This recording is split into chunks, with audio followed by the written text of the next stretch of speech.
Hola, ¿qué tal amigos? Les saluda Gabriela Rengel, estudiante de Comunicación Social de la Universidad Bicentenaria de Aragua, y el día de hoy vamos a conocer un poco sobre las teorías de la comunicación en esta unidad curricular, como lo es la teoría de la comunicación.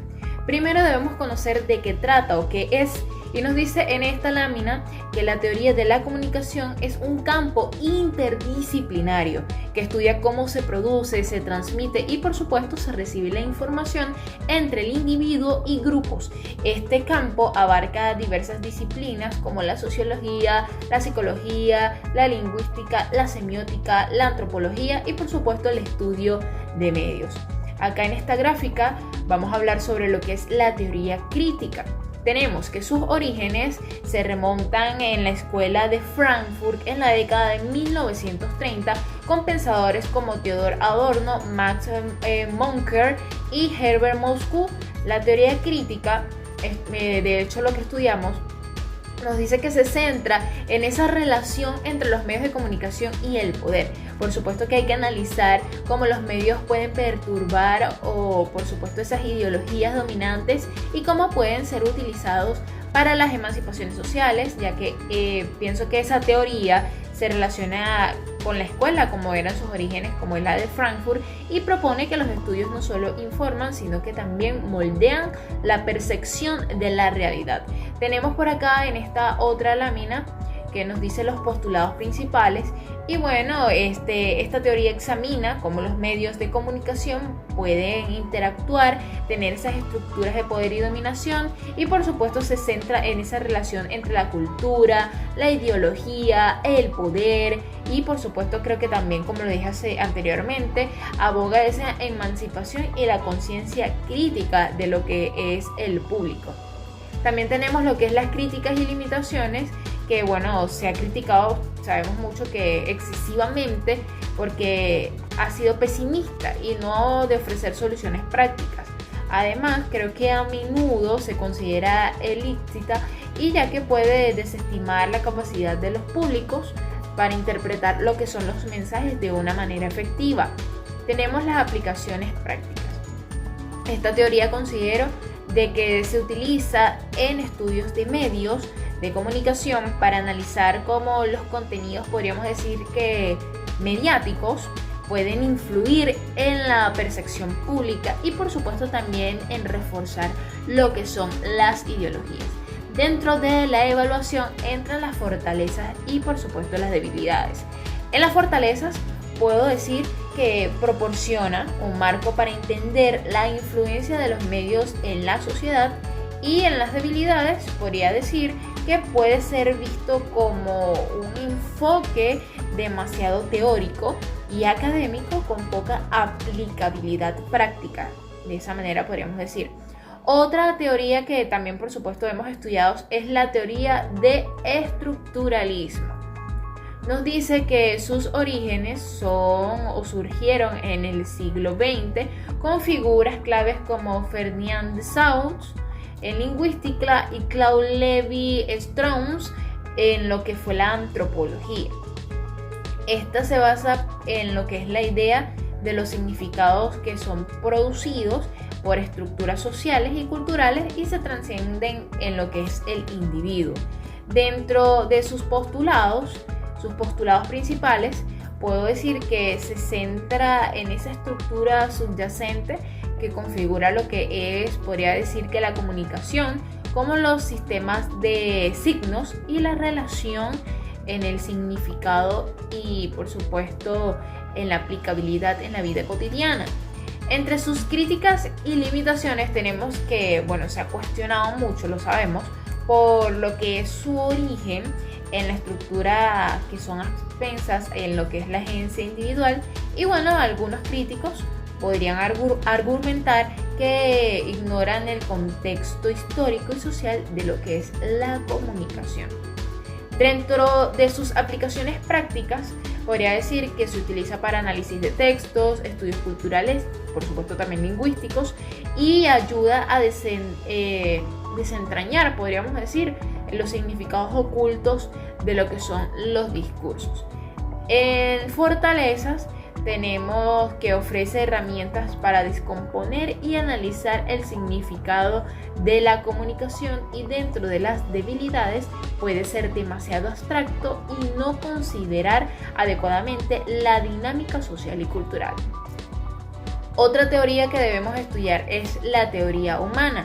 Sus orígenes se remontan o se desarrollan en el contexto de la comunicación interpersonal y social en los años específicamente 60, con la influencia de lo que es la psicología humanista, que ya la hemos visto de hecho en otras unidades curriculares anteriores de otros trimestres. Dentro de los postulados tenemos que se enfoca en la comunicación como un proceso, podríamos decir, humano, como lo llaman esta teoría. Es intersubjetivo, es relacional, promueve la empatía y la autenticidad de lo que es las personas. Dentro de sus críticas y limitaciones, se le critica por ser idealista y no considerar ese impacto en lo que es la estructura social y de poder en lo que es la comunicación. Dentro de sus aplicaciones prácticas, puedo decir que se utiliza en el ámbito de la comunicación interpersonal, como lo dije anteriormente, la mediación y el desarrollo de esas habilidades comunicativas para las personas. Entre sus fortalezas, por acá nos dice en esta lámina, que fomenta la comprensión y la conexión humana, y dentro de sus debilidades tenemos que puede ser visto como una insuficiencia para abordar cuestiones estructurales en lo que es la comunicación. Otra teoría que es sumamente importante conocer es la teoría de aguja hipodérmica. Sus orígenes fueron desarrollados en el año 1920. Esta teoría fue influenciada por la propaganda de la Primera Guerra Mundial y la idea de comunicadores como Harold Laswell. Esta teoría de aguja hipodérmica, también conocida como teoría del efecto directo, dado lo que estudié, sugiere que los medios de comunicación inyectan mensajes en la audiencia de una manera directa y sin resistencia. Esta teoría fue popular dentro de los años 1920 y 1930, pero bueno, fue muy criticada por ser simplista. Dentro de sus postulados principales tenemos de que propone lo que son los medios y tienen como ese efecto directo y poderoso sobre lo que es su audiencia, su público, sus oyentes, lo que sea. Y bueno, es como una inyección, podría decirse de esa manera, como una inyección que activa esos comportamientos y actitudes de las personas. Dentro de sus críticas y limitaciones, bueno, se ha cuestionado por ser simplista, por no considerar el papel activo del público y no interpretan los mensajes, sino que los inyectan, o sea, es directo. Y bueno, dentro de sus aplicaciones prácticas se utiliza para esos análisis de propaganda, esas campañas publicitarias, aunque su relevancia dentro de los medios de comunicación y dentro de su utilidad ha disminuido muchísimo. Dentro de sus fortalezas y debilidades tenemos que su fortaleza en esta lámina nos dice que destaca la capacidad de los medios para influir en la opinión pública, y dentro de sus debilidades ignora la complejidad y la recepción, además del contenido público. Wow, o sea, es bastante importante. También tenemos la teoría de efectos limitados. Su origen fue específicamente después de lo que fue la aguja hipodérmica en la década de 1940 a 1950. Y bueno, hubieron varios investigadores, dentro estaba uno que se llamaba Paul Lanzarfeld, si no me equivoco, y bueno, aportó muchísimo a lo que es esta teoría. También nos dice, dentro de sus postulados principales, de que sostiene que los medios tienen ese impacto que es limitado y mediado por factores como predisposición del público. Dentro de sus críticas, aumentan abordando lo que es suficientemente los efectos a largo plazo de los medios, que podría ser consecuente de dadas algunas investigaciones. Y dentro de sus aplicaciones prácticas, se aplica en estudios de audiencia, de análisis, como las personas interpretan los medios de un contexto, podríamos decir que social, no tanto de comunicación, sino comunicación social. Dentro de sus fortalezas y debilidades, reconoce lo que es la complejidad y la influencia mediática y del papel del público, y bueno, de sus debilidades puede ser un poco menos atractiva, o bueno, puede subestimar el poder de los medios en cierto punto. Otra teoría sumamente importante es la teoría de agenda setting. La teoría nos dice que fue o se remonta en los años 1970 por Maxwell Malcolm y Donald Schaap. Esta teoría sostiene que los medios no dicen a la gente qué pensar, pero sí le dicen sobre qué pensar. O sea, no nos dice precisamente qué debemos hacer, pero nos dan como una idea de lo que podemos pensar a mediano o a largo plazo. Dentro de esta teoría nos dice que sus postulados principales no tienen personas a qué pensar, pero sobre qué pensar, estableciendo esa agenda pública. En las críticas y limitaciones se ha argumentado que no considera el papel activo del público en la creación de la agenda y puede no reflejar la diversidad de interés. Entre sus fortalezas tenemos que ofrece un marco para entender la relación entre los medios y la opinión pública. Y bueno, en esta lámina dice que sus debilidades puede ser limitada al no considerar el contexto social y la diversidad de lo que son las voces. Tenemos la teoría de Mario Kaplun, que también es sumamente importante, ya que él desarrolla sus ideas en el contexto de la comunicación en América Latina durante la década de 1970 al año 1980 o 90.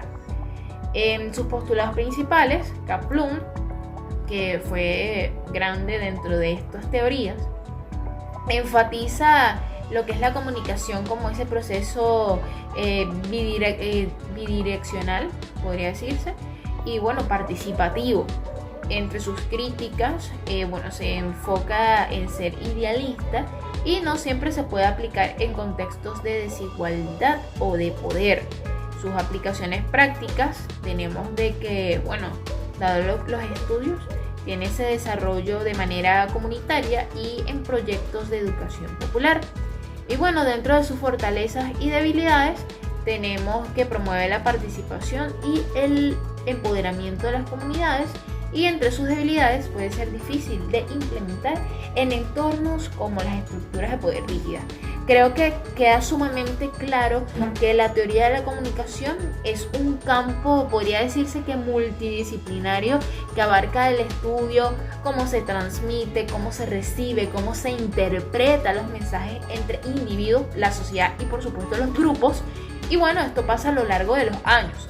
Sí, el mundo va en constante cambio, pero se han desarrollado diversas teorías y modelos que por supuesto analizan lo que es el proceso desde distintas perspectivas, incluyendo la sociología, la psicología, la lingüística y por supuesto la tecnología.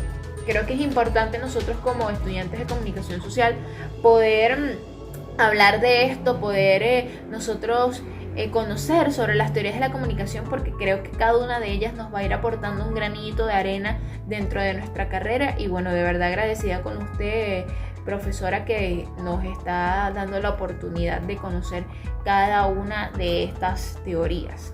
Gracias por llegar hasta acá. No olviden darle like al video, suscribirse a mi canal y dejar un comentario. Chao, chao.